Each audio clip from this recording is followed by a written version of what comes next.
What's up, you guys? Welcome back again to your Heroclix headquarters. Today, we're going to be continuing our full set review of Notorious with the super rares.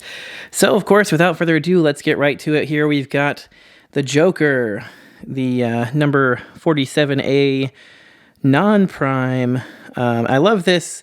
You know, this one's a little wobbly here, a little bent, but he's got that staircase pose like from the Joker movie. Pretty cool. And this is a pretty interesting version of Joker, so let's take a look at what he can do here. He's got the Batman Enemy and Underworld team abilities, of course. You've got Arkham Asylum, Gotham City Underworld, Injustice League, and Monster keywords. A trait that gives charge and plasticity, and when an opposing character within range is knocked back after resolutions, you may place the Joker adjacent to that character. Very interesting. I guess that's nice because if he's trying to, stop somebody up with plasticity, if they get knocked back or something accidentally, you can still just place them adjacent, which is pretty nice. But yeah, sidestep, precision, super senses, shape change. You got the double rollouts, only 60 points. Pretty long dial there. Lots of rollouts and some exploit and stealth and stuff. So another trait gives him poison when the Joker uses it. Characters occupying or adjacent to any friendly smoke terrain markers within 6 squares are considered adjacent to him. At the beginning of the game, generate 2 smoke terrain markers into any squares. If you aren't the first player, generate 4 instead. So you can get some smoke terrain out there that lasts forever. And I believe with the new terrain rules, you could just bring 3 smoke terrain to put anywhere also. Correct me if I'm wrong there. You might not be able to do smoke. It might have to be just regular hindering, but I think you can just do smoke. And of course, just having people with smoke cloud, you can put out a ton of smoke that way. And then on his attack power, he's got Blades, Claws, Fangs. When the Joker uses it after resolutions, choose one, heal the Joker equal to half the result, or place him up to 2 squares away. So pretty interesting there. He's got that on all the stealth clicks with the exploit. So, yeah, just healing him up. He got a lot of healing that way, or just place him away somewhere else. But yeah, just charge, plasticity, lots of poison, some shenanigans there with the smoke, poisoning people through the smoke and everything. And I do remember his minions, all his goons, whenever they're KO'd, they can potentially generate smoke terrain markers in their square. So that's kind of why, to help out with him, get more smoke on the field to poison people through. I'm actually pretty surprised he doesn't just have Smoke Cloud himself. I feel like, that'd be a no-brainer to give him maybe instead of Precision Strike even, or as part of the attack special maybe, just so he can, choose to take an action to Smoke Cloud and then just poison everybody within 6 of him would have been nice. Is there any equipment that gives Smoke Cloud? The utility belt is the only one that comes to mind, which is kind of funny if he steals Batman's belt and uses it to, use Joker gas on people, I guess, would be cool. But yeah, giving him Smoke Cloud would be nice to help out with that. I don't know, I mean, it seems like an all-around decent version of Joker. Nothing too crazy, haha, but, not bad nonetheless. All right, but moving on next, we have the Prime version of Joker, the Jokester. And this guy is coming in at 50 points, and he's just kind of like the opposite of Joker. He's got a green suit instead of a purple, and he's got like a purple shirt. But anyway, coming in at 50 points, he's got team player, team ability. He's got some plasticity, precision strike, combat reflexes, outwit, 11 attack, 3 damage, 4 range, yada yada. But he's got Celebrity, Gotham City Underworld keywords. And then he's got Perplex. Jokester can use Perplex up to 3 times a turn, but can't target the same character with it more than once a turn. Very interesting. He's also got probability control, and when an opposing character re-rolls a roll or replaces a die in a roll, after resolutions, give that character an action token. If you can't, deal them a penetrating damage. So I think this guy's pretty nuts. He is a Prime, so he is taking that Prime slot. And I mean, if he wasn't a Prime, he'd be like an automatic include on like so many teams.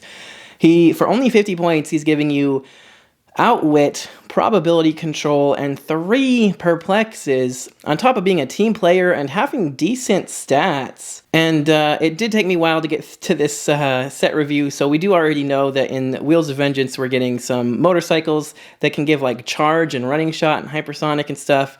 So I could see equipping him with one of those to give him some type of move and attack ability. I mean, the motorcycle that gives charge can also give super senses, so then he'd have like another defense as well, which would be pretty nuts.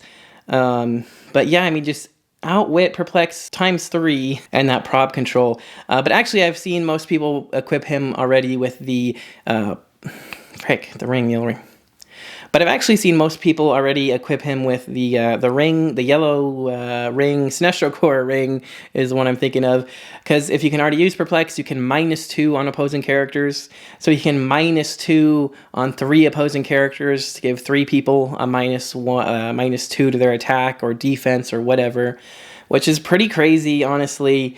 You know, makes it super hard for them to hit you or super easy for you to hit all of them. But yeah, and then prob that can potentially also hurt your opponent or token them if they try to reroll something.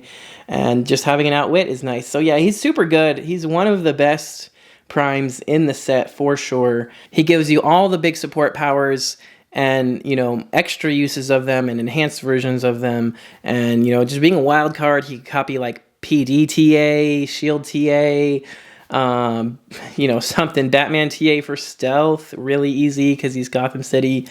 There's a lot of good TAs he can copy to help out the team even more. Maybe even Green Lantern TA to carry 8 people. You know, there's a lot of potential there. So yeah, just a really solid prime overall. It's just being a prime, he does have a lot of really stiff competition. You know, Prime Spider-Man, Prime Absorbing Man, Prime Camo, who we will take a look at later here in the Super Rares. You know, just a lot of really good primes right now. So he just has a lot of stiff competition. But if you're looking for something like what he does, which is just being a really strong support figure, you know, if maybe your team is super offensive, but you're like, oh, wait, I don't have any support powers. Boom, there you go. I mean, you could also play like both Scott Porters, but I think, you know, both Scott Porters and this guy, and you've got support more than covered. You would still be missing leadership, though, which would suck. But anyway, yeah, he does a lot of stuff. He's really good, and I like him a lot.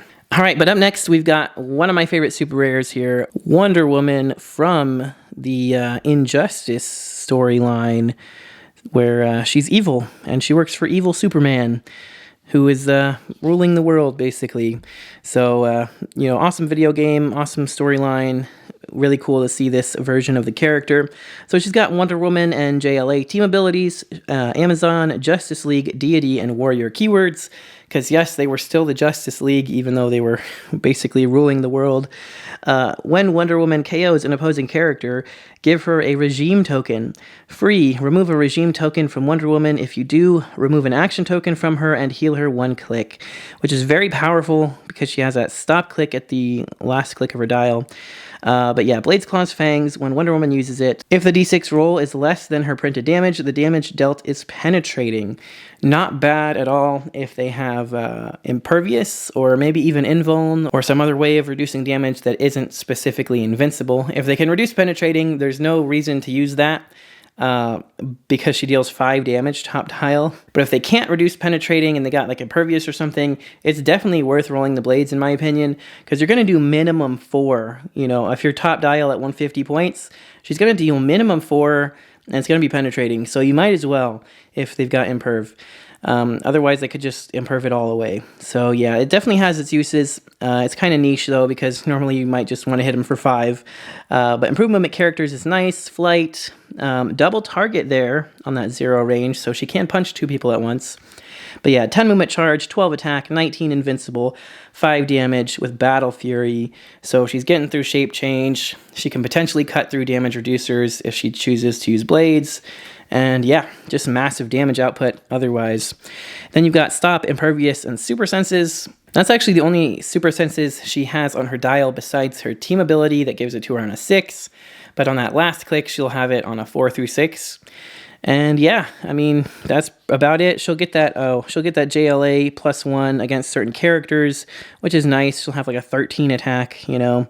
You could play her at 100 points, which, to be honest, I don't like the 100-point dial nearly as much. I mean, yeah, it saves 50 points, but it's only a 3 damage now with Battle Fury. Honestly, if they moved up the Close Combat Expert one and you started with Close Combat Expert instead, then, you know, I kind of might like it a little more as like a really different kind of dial because you could actually carry her around and stuff, and she could still be hitting 12 for 4 even if you didn't want to use the blades. But yeah, the blades on that is a lot more risky because you could potentially only deal 2 penetrating versus 4. And yeah, I don't know. I like her a lot at 150, and she's kind of whatever at 100. Either way, she's not like a super hyper competitive piece, so it doesn't really matter. It's really more of a fun piece.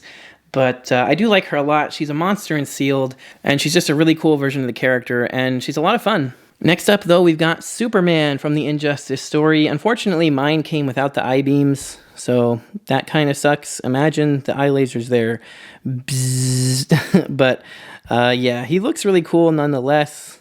I will probably try to go out of my way to get another one of him later, but pretty fine for now. I might just, find an old Cyclops or something I got an extra of and put its I-beam on him or something. I don't know. Anyway, though, he's got the Superman TA. He's got Justice League, Kryptonian, Metropolis, and Sinestro Corps keywords. Oh, and Ruler keyword there as well. Sinestro Corps is cool because you can put the ring on him for free and do all the free constructs and everything, which is awesome. But then he starts with a trait that says Superman deals penetrating damage, which is pretty insane. He just always deals penetrating damage. So you could equip him with pumpkin bombs and give him energy explosion, and he deals penetrating damage. You hit somebody with that quake, that's all going to be penetrating damage. Doesn't really matter. Whenever he attacks, it's penetrating damage. Even if you gave him poison, like with the Red Lantern ring or something, that would be penetrating as well. Any damage he deals is penetrating, which is very nice. Then you've got Charge. Once per turn, when another friendly character is damaged by an attack, after resolutions, you may place Superman adjacent to the attacker. If you do, Superman has immune until your next turn. So that's really cool. When another friendly character gets damaged, you can just place him over there next to the attacker, and then he's immune, so they can't do anything about it. And he's just chilling there. 150 points, though. He doesn't have a low dial at all, which is fine by me. 12 attack, 5 damage, 19 invincible. He got that charge, quake. Yeah. And we'll take a look at his damage power here, which is leadership. When Superman uses it and succeeds, he may instead remove an action token from himself and have all friendly characters modify attack +1 this turn. Not bad. That's really cool because it's basically just like willpower. He can just remove his own token, which is nice because he's 150 points. You're probably going to want to take the token off him anyway. But, just him and Wonder Woman make a fun 300-point team, even though you're kind of lacking, like prob and outwit and stuff like that. But, with penetrating damage and, she's got Battle Fury and stuff, so you can get through most defense powers that way. And you can at least get a Perplex if you equip him with the ring for free, so that's nice, and he'll have leadership and all that, so you could take it off him, take it off her, however you need, as long as they kind of stay next to each other. That'd be a fun team. Otherwise, he's a really cool representation of the character from a really cool story. I like him a lot. He's definitely not, like, meta competitive or anything, but again, just a really fun, really cool version of the character. All right, next up, at number 50, we have Two-Face. Unfortunately, I don't have either the A or the B Two-Face. I really want to get both of them. I'm tracking both of them down still. I'm going to get him eventually because he's really awesome.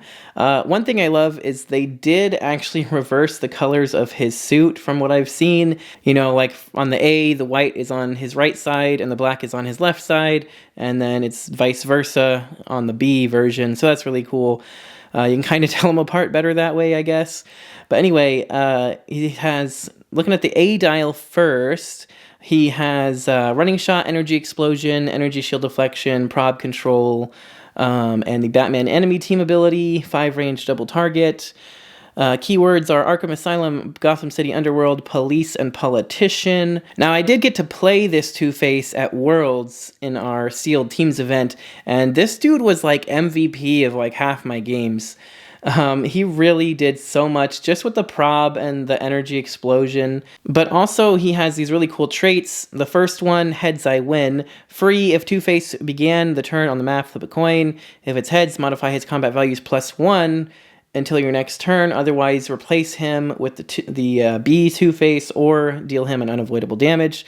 So, of course, in Sealed, I didn't have the B Two-Face, so that was a 50-50 +1 everything or take a damage. And then the other trait, it's all 50-50.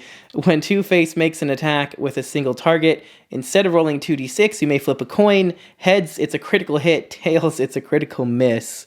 So I love that too. I never actually pulled that off. I did use the heads I win trait a few times, and I got heads enough. Well, I actually rolled a die because you could do it evens and odds. Like evens was heads, odds or tails. I believe it's the official one, the official way they said you could do it. I can't remember now. There is an official way you can roll a d6 and have it count as the coin flip if you don't have a coin, which is nice. But anyway, yeah, I did pull off that quite a bit, and he would get +1 to everything. So he could running shot 5, shoot 6, range, have a 12 attack for 4 damage, or just energy explode on a bunch of people. And that, it really came in handy. He did a ton of damage. So I really, really like the A version. Now we'll take a look at the B version. Now this one is more like the Harvey Dent version, because he's got the police team ability. Starts with stealth, blades, combat reflexes, and outwit. And actually, now that I'm thinking about it, their dials are actually just reversed. That is so cool, because he goes into the running shot, energy explosion, and prob. So that is awesome. They really just reversed it back and forth. So anyway, tails you lose. Free, if Two-Face began your turn on the map, you can flip a coin. If it's tails, give up to 2 opposing characters within range and line of fire an action token. Otherwise, either replace him with the A Two-Face or deal him 1 unavoidable damage. So you can flip a coin. If you get tails, you can give 2 opposing characters an action token. Otherwise, you swap them out. So that's kind of nice. It's kind of like a free double in cap, which is really cool. That like automatically hits if you flip tails. Try for double or nothing. When Two-Face would be hit by an attack, you may flip a coin. Heads, the attack is a critical hit. Tails, the attack is a critical miss. So yeah, again, love that. So cool. But otherwise, I mean, yeah, stealth, outwit is always nice. PD, team ability. This one's really more Harvey Dent, right? Really more team player, which is just so cool. I really love this. It's kind of like a shifting focus, but like you don't really get to choose. It's what the coin chooses. It's so cool. It was so well done. I gotta get both these figures for sure. This is like the peak Two-Face design, in my opinion. Like, this is the best version of Two-Face we've ever got. Both A and B dials working together is so cool. Again, are they super highly competitive meta? No. But are they incredibly fun and awesome? Yes. And if you enjoy Batman enemy teams, Gotham City Underworld, Arkham Asylum, that kind of stuff, you're gonna love this figure. Definitely get it. 10 out of 10. But moving right along, next up we have Harley Quinn, the zombie killer here. She's got that baseball bat shotgun or something. She's holding it like a shotgun. I don't remember if it like had a shotgun in it or something in the comic or what's going on here. But anyway, she does have the Batman enemy and Underworld team abilities, Arkham Asylum, Gotham City Underworld, and Scientist keywords. Trait Zombie Huntin'. If you were the first player when an opposing character is damaged by a friendly character's attack, after resolutions, deal that opposing character 1 unavoidable damage. If they're not KO'd, heal them 1 click. So that's one of these traits that we've seen where you have to not be the first player to get it. But it's really cool because all your friendly characters get to deal that extra damage. And, if it's not KO'd, it heals it back. But it's like, if they would have been KO'd with that 1 extra one, or if you like shoot them on to stop click, and then you get to deal that 1 after resolutions for free, then yeah, that's awesome. Just finish them off that way. So cool. So well done. It's actually really great against the chase zombies in this set that we'll take a look at later, because, if you hit them onto that zombie dial, they can only take 1 damage at a time. So this kind of gets you through 2 clicks at least. If somebody else does 1 and then you hit it for another 1, you can deal that extra damage and finish it off, basically. It's really nice. But then unique modifier, if an opponent's force has more characters than yours, friendly characters modify attack and damage +1. That is so good. That's so strong. And 100%, I'm playing her at 65 points just for that, because you probably could build a pretty decent, fun team of decently high point characters around her, so that you only have maybe like 4 characters on your team. Because on average nowadays, I see teams being kind of like 6 or so characters. So if you can keep it under that, you can probably get that +1 attack and damage like all the time, which is really cool. So yeah, just like that a lot. You're giving your whole team +1 attack and damage is so strong. But yeah, running shot with special attack power here gives her knockback, energy explosion. Harley Quinn deals penetrating damage to characters with the monster keyword. Again, super awesome. And again, with the knockback, actually, if she would to shoot one of the chase zombies, they would only take one, but then she could knock them back for another one, potentially, and then her trait would kick in after resolutions to deal them one and finish them off, which is really cool. She can just one-shot all the zombie chases, is really awesome. It makes so much sense because she's the zombie hunter here. But then she also has Empower and Support on her special damage power, which is really good. I mean, if you did just want to play her for 25 just for the Empower and the Support, I mean, that's not bad for 25. You got Sidestep, Quake, Combat Reflexes. You know, she can carry people around with the Underworld TA also.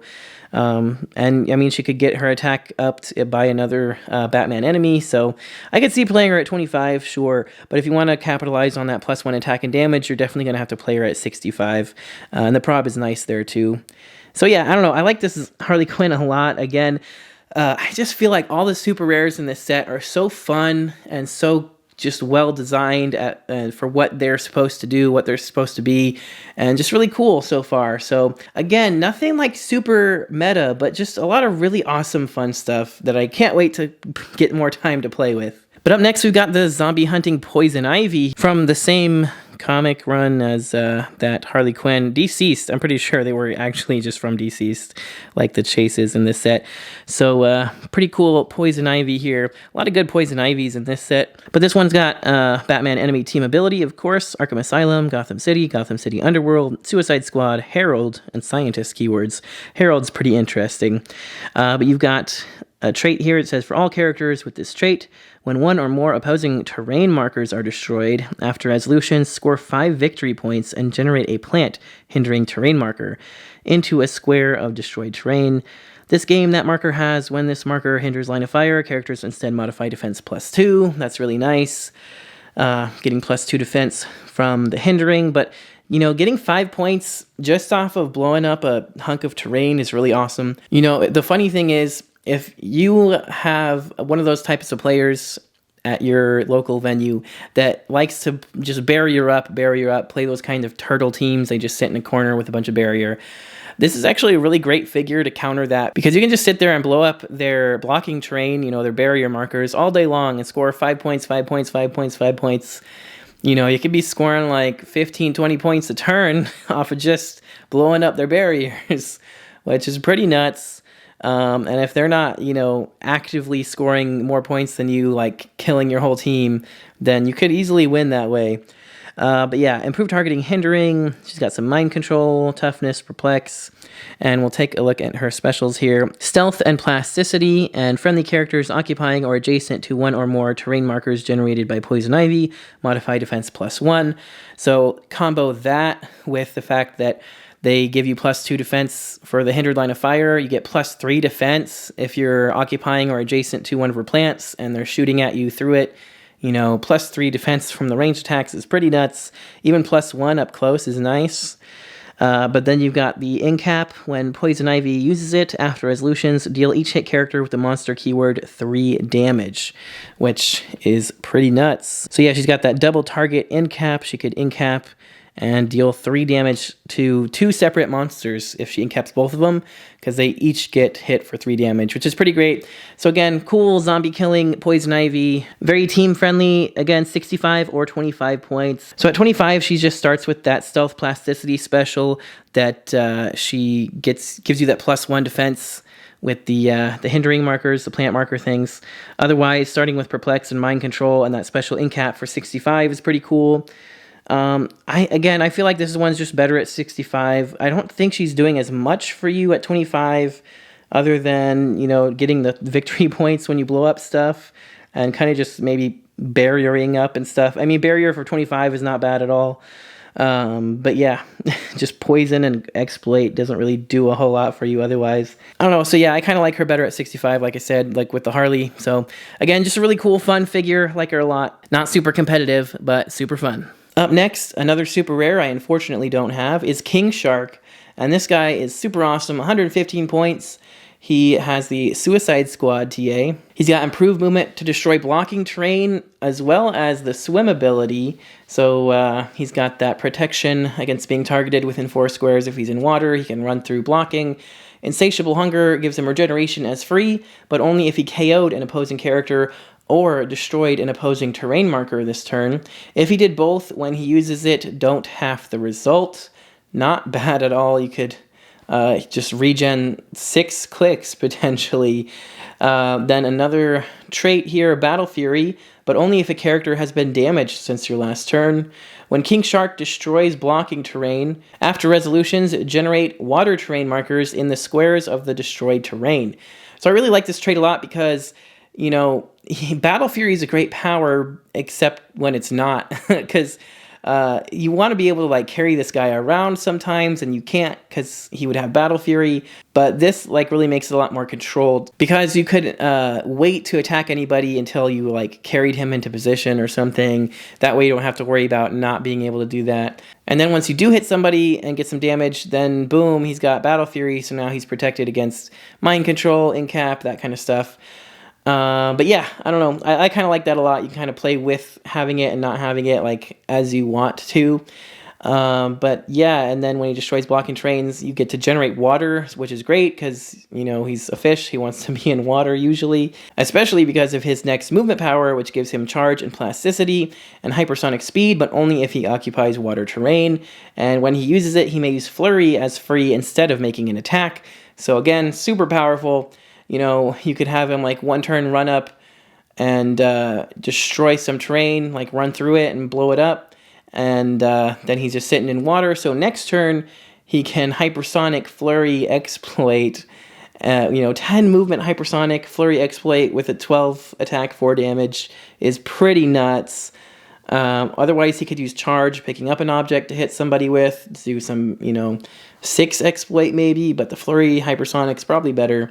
And just a long dial, 19 invuln to start with, going into some charge blades, super senses, shape change combo, and you got the flurry blades at the end, which again, he's got that traded regeneration as free if he KOs an opposing character or destroys terrain, and if you can do both, then you don't have the result. Like, it's crazy. Definitely worth 115 points, I would say. You really got to be careful with this guy. I will tell you, he destroyed me in sealed. And he is nasty. I think he actually does have a little bit of meta potential because he's really mean. He also has an 80-point line where he just starts with that last click of that movement special with the super strength, 18 invuln, 3 damage exploit. 80 points is a perfectly reasonable point value to play him on as well, because you can still use everything he can do. You're just losing out on like 3 clicks and some higher stats, so not bad. But yeah, I don't know. I like him at 115, going all in. He's just that much crazier. So super awesome. Like King Shark a lot. But moving on next, we have the Prime Camo. Now, I did pull this guy in my unboxing. However, I traded him for a chase because I just was more into the Black Lantern chases. But we'll take a look at him here because he is so nasty. I almost did not want to trade him because he's so powerful. He is a prime, so he's taking up your prime slot, but, he's contending with Spider-Man for, like, prime attacker slot, and he's contending with him. He's very strong. He's 110 points, power cosmic. You got triple target, which is nice. Again, swim ability, 10 movement charge, 12 attack super strength, 19 invincible, 5 damage exploit weakness, animal, deity, monster, and ruler keywords. He's got improved movement for elevated, destroys blocking, and can move through characters but still has to break away normally. So some great improved movements there. Then you've got a trait that gives him Blades, Claws, Fangs, and Steel Energy. And when he moves, before moving, you may place him adjacent to a friendly character within 4 squares. So the cool thing about that is you can place him adjacent to somebody within 4 squares, which means you can place him in the square opposite them, which is essentially 5 squares from where he's currently at. And that's when he moves before moving. So as soon as you give him an action to use charge, you can place him, you know, if you have another character 4 squares away from him, you can place them adjacent to him on score, you know, the 5th square out, so then he can charge 5 squares.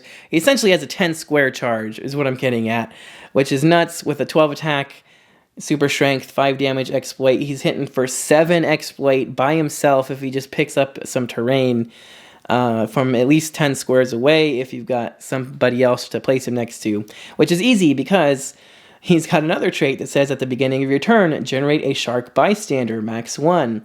Free, choose a friendly bystander and move it up to its speed value.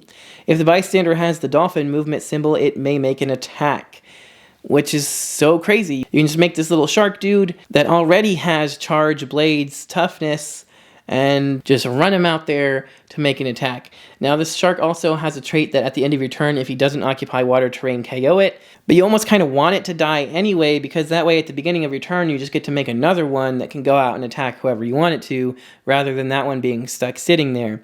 So yeah, it's just super crazy because at the beginning of your turn, you just make the free shark, you free move him out to where you want him to be so that this combo can then, you know, place himself adjacent to the shark and charge. And so he's got a ton of movement, a ton of damage potential between himself and the shark. And then he also has 2 straight stop clicks at the end with Impervious and Super Senses and Shape Change. So he's got triple rollouts on his last 2 stop clicks. You know, he does have a kind of a short dial at only 6 clicks, but considering, you know, 19 invincible times 2, and then 19 impervious times 2, and then 2 stop clicks with triple rollouts, he's gonna take a lot to get through for sure, especially with the power cosmic, so you can't just outwit him or anything. He's nasty. He is a tough one for sure, and you know, being in water makes him that much harder to get to. So he's a very powerful prime figure, one of the best attackers right now for sure. A little high on points. 110 points is a lot, so that's the only reason I still personally like Spider-Man better, because he's only 80 points, that's 30 points cheaper, and I don't know, I just like Spider-Man more. But I mean, he's a close second. If I had to say, you know, best prime attacker right now, it's gonna be close. So he's definitely got meta potential. He's definitely a threat. Watch out for him. Next up, we've got Catwoman, and this is probably my favorite Catwoman. I did a top 5 Catwomans like last year or something, and yeah, this one would take the cake at number 1 for sure. So just putting that out there. So she's coming in at 90 points. You're basically paying 10 points per click because she's got 9 clicks, Batman enemy as well as Batman ally team abilities, 2 range, which is nice, I guess. Kind of would rather almost just have 2 square giant reach, but I'll take the 2 range. She does have animal, Batman family, and Gotham City Underworld keywords, and then you've got improved movement for elevated, which is great. But of course, cats have 9 lives trait. It says Catwoman takes a maximum of 1 damage from effects. When Catwoman is damaged after resolutions, generate a cat bystander. And I am Catwoman, hear me roar. Catwoman can't be chosen for Mastermind or healed. Of course, that would be too ridiculous. You would never be able to KO her if she could be healed. And you'd never be able to KO anybody else if you could Mastermind onto that. So definitely need those traits there to keep her in check. But yeah, just plasticity, blades, some perplex, just run her up there. She doesn't even really need a defense power. She's only taking 1 anyway. But, you know, I could see giving her a motorcycle would be pretty freaking awesome. And kind of thematic, too. She definitely has used a motorcycle before.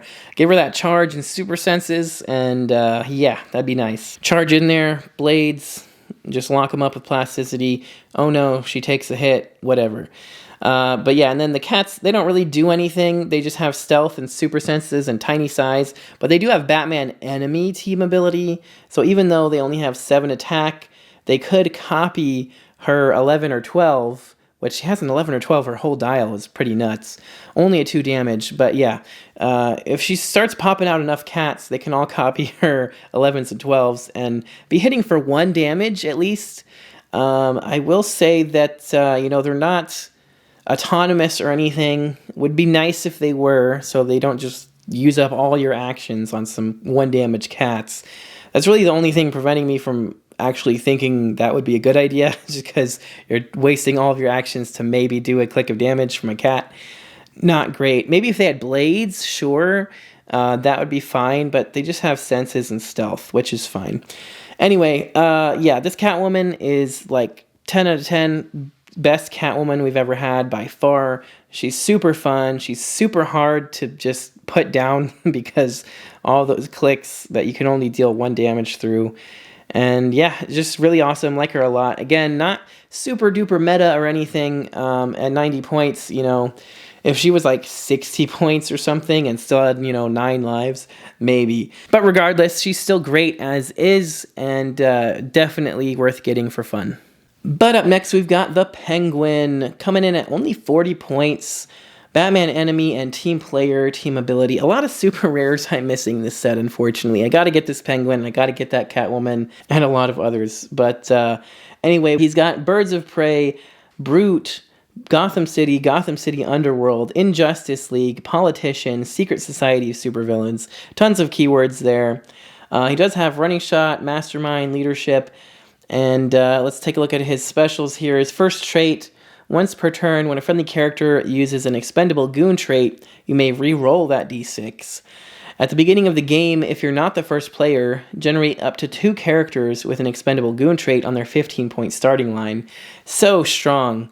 For 40 points, you're getting 30 points worth of characters for free.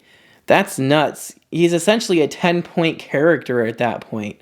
Like, this Penguin is just off the charts here. Then you've got Trick Umbrellas, free. Choose an effect for the Penguin or an adjacent friendly character to use until your next turn. Poison, Smoke Cloud as free, but only to generate 3 markers. Blades, Claws, Fangs, and Precision Strike, or Energy Explosion and Knockback. So you've got all these different umbrella effects. Free Smoke Cloud for 3 and Poison, Blades and Precision, or Energy Explosion Knockback. I feel like a lot of times they're going with the Energy Explosion Knockback just because he's got Running Shot. But on turns that you're not attacking, the Smoke Cloud is free, is great. I know I could see the Blades, Claws, Precision too, because you can still use Precision for ranged attacks. Yeah, lots of great options there for the pick a power. If they're already close, you know, you could choose Blades Precision or get that Poison to poison them, or just try to get rid of them with the knockback. So lots of good options for close or range, depending whatever you want to do. And yeah, just being able to reroll the expendable goon traits to potentially get a better effect, or just bringing in 2 for free is crazy, because he has Batman enemy and team player, so he could potentially copy one of their team abilities, like Underworld most likely, to just carry 2 of them around and, you know, have him as mastermind fodder is perfectly fine. But yeah, I like this guy a lot. You know, get some sidestep later on there, so he's still kind of mobile. Having a pick a power that whole time is great. You got some exploit, some ranged combat expert. Yeah, this Penguin's super awesome. The sculpt looks 10 out of 10 too. Like I said, definitely need to get this guy. So yeah, is he meta again? Probably not, but I gotta say he's doing a lot for 40 points. So I could see people trying him out for sure. I mean, if you don't go first, getting 2 goons for free on top of what else he can already do is definitely worth the 40 points. And, you know, the pick a power, he's bringing leadership. He's got flight. I just noticed he had flight. That's pretty insane. I don't know how that happens. I mean, penguins are flightless birds, right? How does this dude get flight? I don't know, man. That's actually pretty awesome, though. I guess the umbrellas can fly, right? I don't know. That's awesome, though. Yeah, I really like this penguin a lot. 10 out of 10. Probably the best penguin we've ever had, too, so that's cool. I haven't really had much chance to try this guy out, but my friend Spencer did play him in our Sealed Worlds team, and I'm pretty sure he said he was basically the MVP of his team because he was, generating more goons and just doing all that stuff. Actually, I kind of forgot to point out here, it does say that you choose an effect for Penguin or an adjacent friendly character to use until your next turn, so he doesn't even have to use any of these umbrella effects. You could give it to somebody else, which is pretty nuts. Giving Energy Explosion and Knockback to somebody is crazy, or Blades and Precision. Yeah, I don't really see giving somebody the Smoke Cloud for free being too crazy, except for the Joker, like we were just talking about earlier. Giving the Joker that free Smoke Cloud would be awesome. Yeah, this Penguin's great. I mean, I think he's got some potential for sure, because getting the Expendable Goon trait reroll, potentially getting 2 free goons just pays for him already almost entirely, and just having the pick a power, being a decent dial overall with the running shot and everything. and potentially giving somebody the effect that you pick a power with, right, is even more nuts. So yeah, this guy is crazy good. Definitely the best penguin we've ever had. Some meta potential, I think. I think he's got to have some potential for sure, because he's just doing too much for me to think otherwise. I would definitely say try him out. I got to get this penguin myself and try him out. But yeah, he looks very strong to me. But up next here, we've got Frank the Plant, who is a plant from the Harley Quinn animated series. Pretty sure this is basically like Poison Ivy's pet or something. I don't quite remember. It's been a minute. But anyway, yeah, he's got the Batman enemy team ability, Arkham Asylum, and Gotham City Underworld keywords. He is unique, so don't forget about that. You can only play one. Frank the Plant may be carried as if he had tiny size. Frank the Plant may be given a non-free action after being carried. Anytime you can do something after being carried, it's always going to be really strong, because you can just have somebody with more speed than you carry you really, really far, and maybe with like phasing or something, or flight, so you can go through all that stuff and then place him somewhere, and then he can make his attack or do whatever. So that's always a really strong effect to have. And then you've got Blades, Claws, Fangs, and when Frank the Plant KOs an opposing standard character, after resolutions, turn him to click number 1. He has that on everything but click number 1, so that's pretty awesome. And somebody pulled that off against me during our Sealed World game, and that was not cool, because I had him like down to his stop click there, and he killed something real quick and just whoop, all the way back up to 1. Yeah, it's just stop. Nothing even, no defense power, just stop on his last click. Just some 17 toughness, some outwit too, and some sidestep is pretty nuts, because you can carry him up super far, then he can sidestep, he can outwit, he can make an attack. 11 attack, 2 damage isn't that crazy, but you could maybe get some empower next to him or something.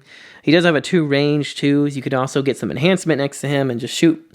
So yeah, 50 points, not too bad.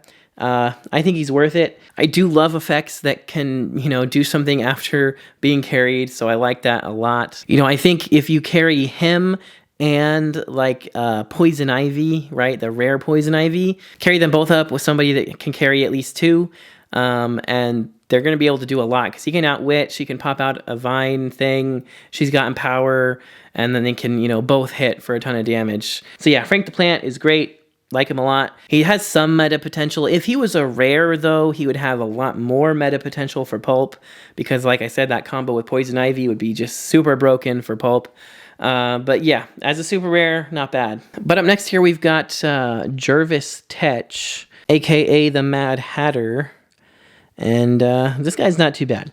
We'll take a look at his card here. He's got, of course, Batman enemy team ability. Surprise, surprise. Not like everybody in this set has that.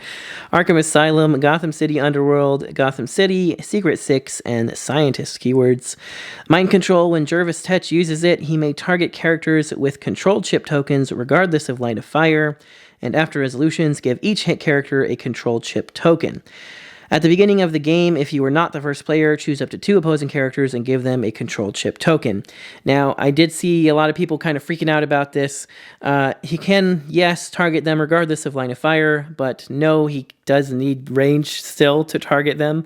6 range triple target is great. It's kind of nice because you can just control chip 2 people, and then once they do get close enough, he can see through characters and walls and blocking and elevated and all that kind of cool stuff, and just mind control them through that, which is awesome. He does have some running shot there to be able to control them with that. 11 attack in cap, some perplex, 55 points is a little annoying. Anytime there's that 5 there, it always makes it a little harder. But another trait here, unique modifier, opposing characters with 1 or more control chip tokens modify attack and damage -1, and then when an opposing character attacks and hits all targets, after resolutions, remove all control chip tokens from it. But it's nice because, if you get those control chip tokens on their big heavy hitters, -1 attack and damage is awesome, and it's not until... And they don't remove it until after resolution, so even if they charge flurry you, they're still -1 attack and damage for that whole flurry action until it resolves, then they remove it if they hit all targets. So it is really nice to weaken their strongest figures, even if you're not trying to mind control them, just as, just for that is pretty great. And then on his defense, he's got super senses, mastermind, and willpower. So not too bad. He is pretty hard to hit there. You could perplex up his attack to 12 to get that mind control off a little bit easier.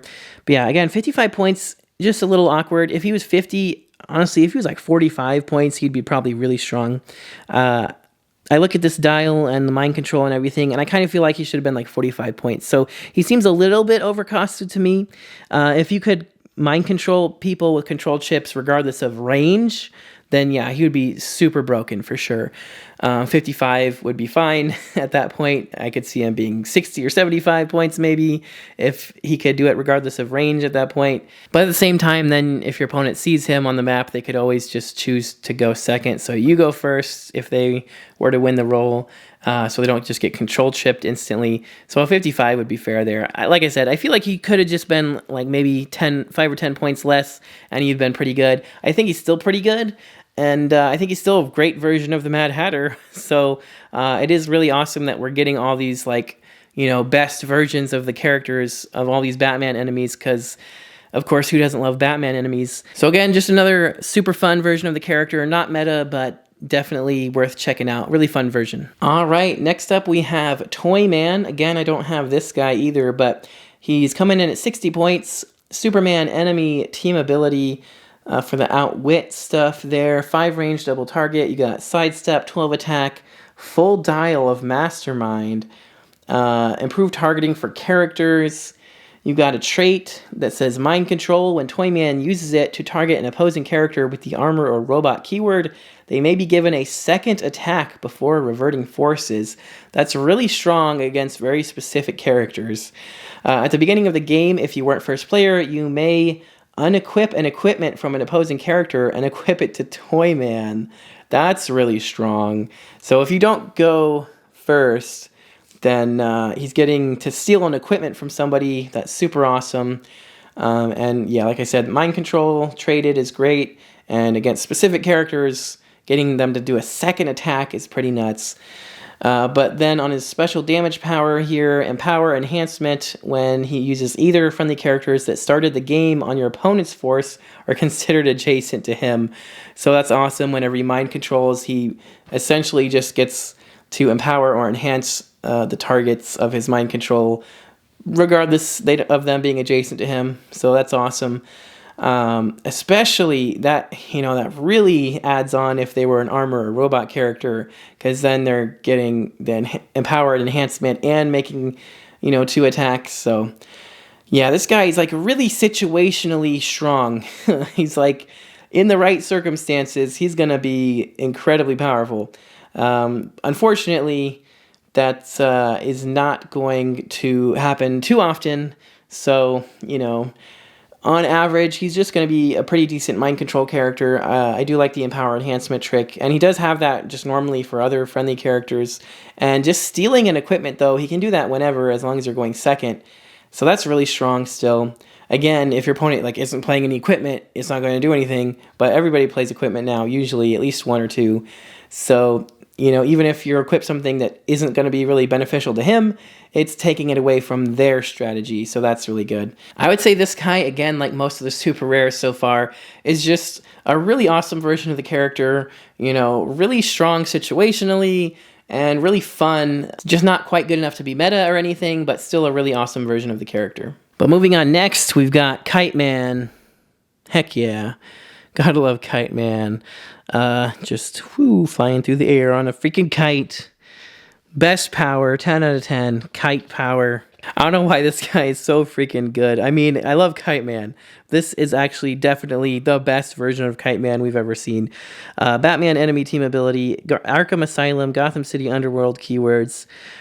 Trait that other friendly characters with the Gotham City Underworld keyword within 4 squares can use Mastermind, but only to choose Kite Man, regardless of adjacency. When they do, after resolutions, place them adjacent to Kite Man. So he can swing in there, grab him, take a hit, and place him adjacent to where he was. Essentially, 40 or 25 points for this long freaking dial is nuts.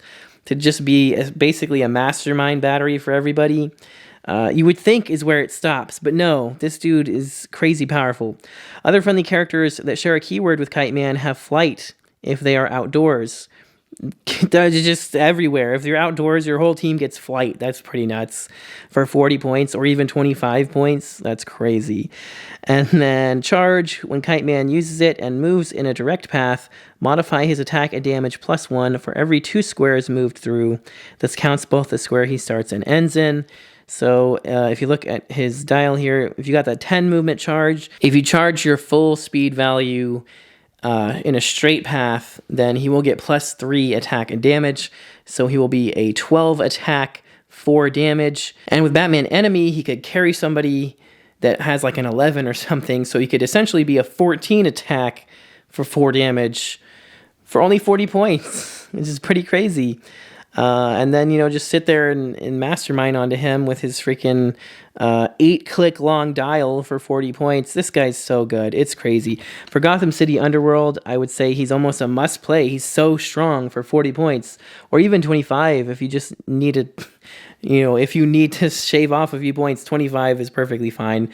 I like this guy a lot. This guy's 10 out of 10. I think this dude is almost meta. It's kind of just dependent on how good Gotham City Underworld teams become.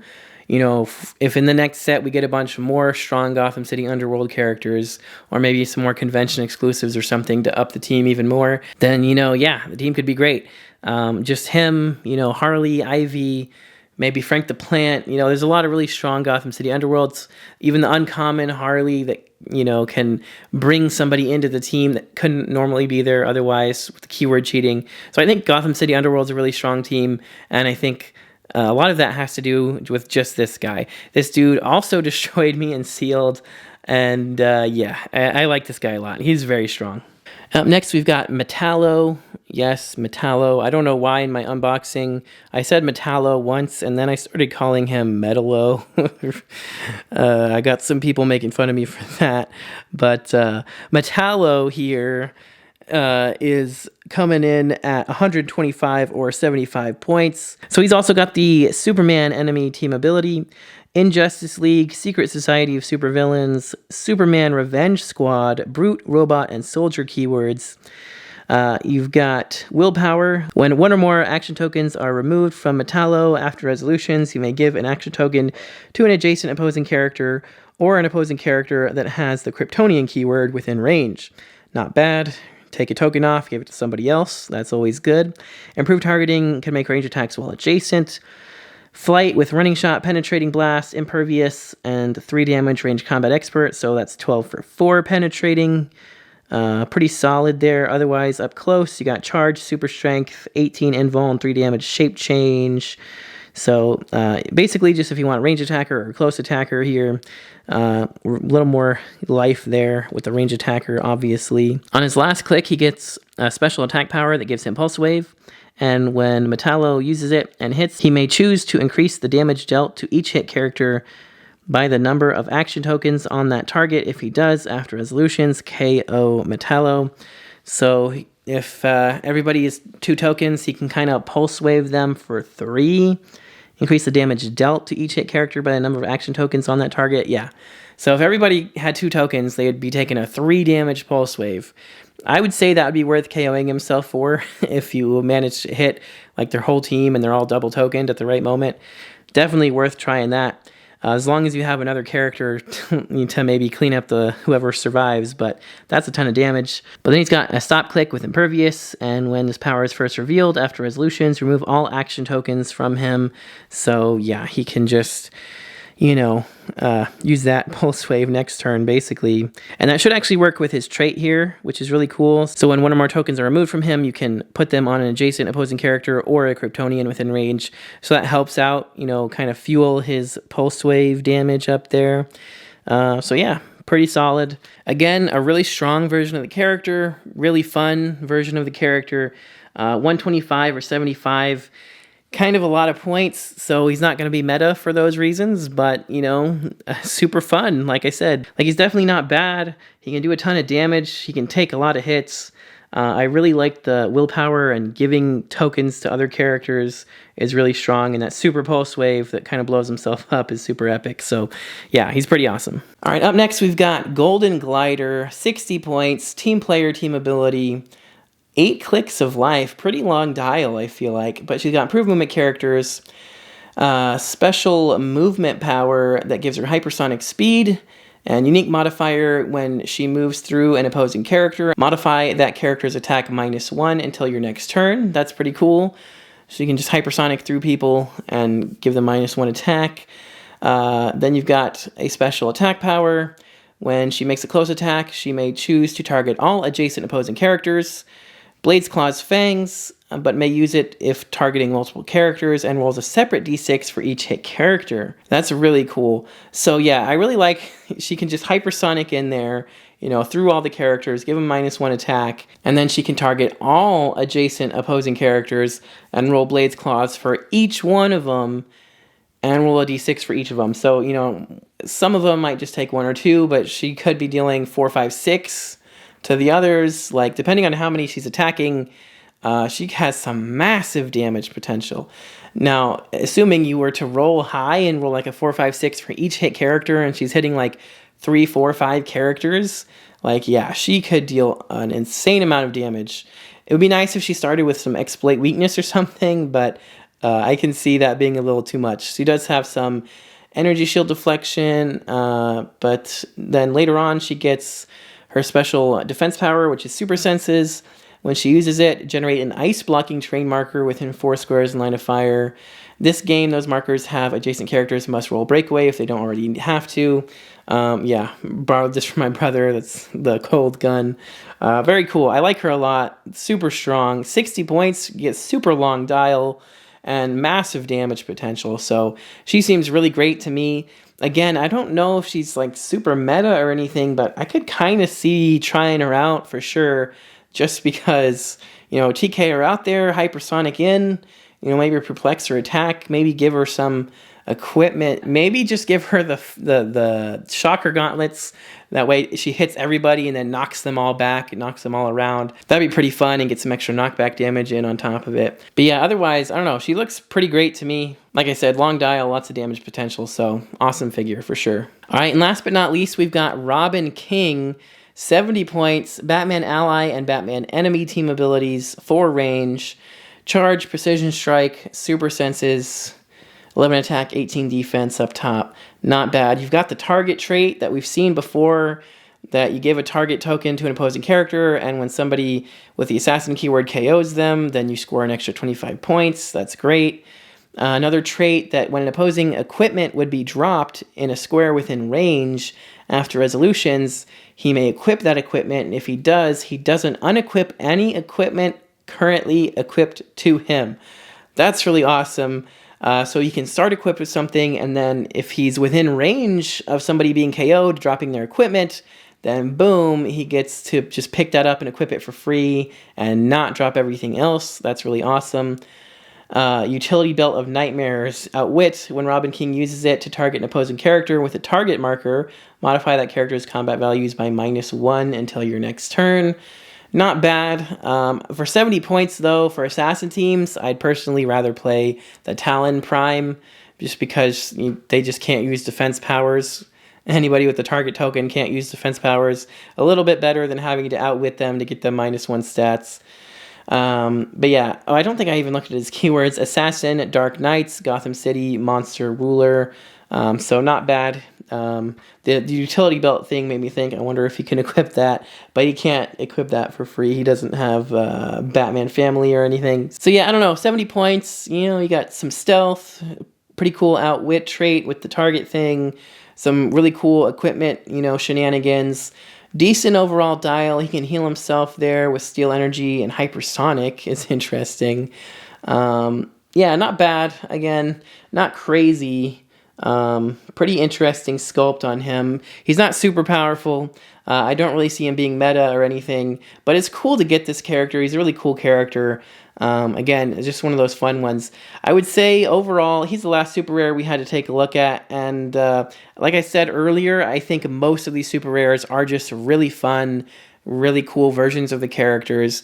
Nothing crazy super meta in the super rares, except for like the primes, maybe King Shark, maybe Maybe Kite Man, Golden Glider has some potential. Penguin has some potential for sure. Catwoman's really cool. Two-Face really cool. Harley Quinn's really cool. A lot of just really cool ones. You know what I'm saying? There's a lot of cool stuff. But yeah, you guys, that's going to do it for this one. If you enjoyed the video, make sure you smash that like button. It does help me out a lot. Don't forget to click that subscribe button so you don't miss any future videos. And if you'd like to see your name here in the credits, check the links in the description for our Patreon, where you can also be entered into our monthly giveaways. So check that out if that interests you. But that's going to do it for this one. Thanks again so much for watching. And until next time, this has been Heroclix Headquarters, signing off.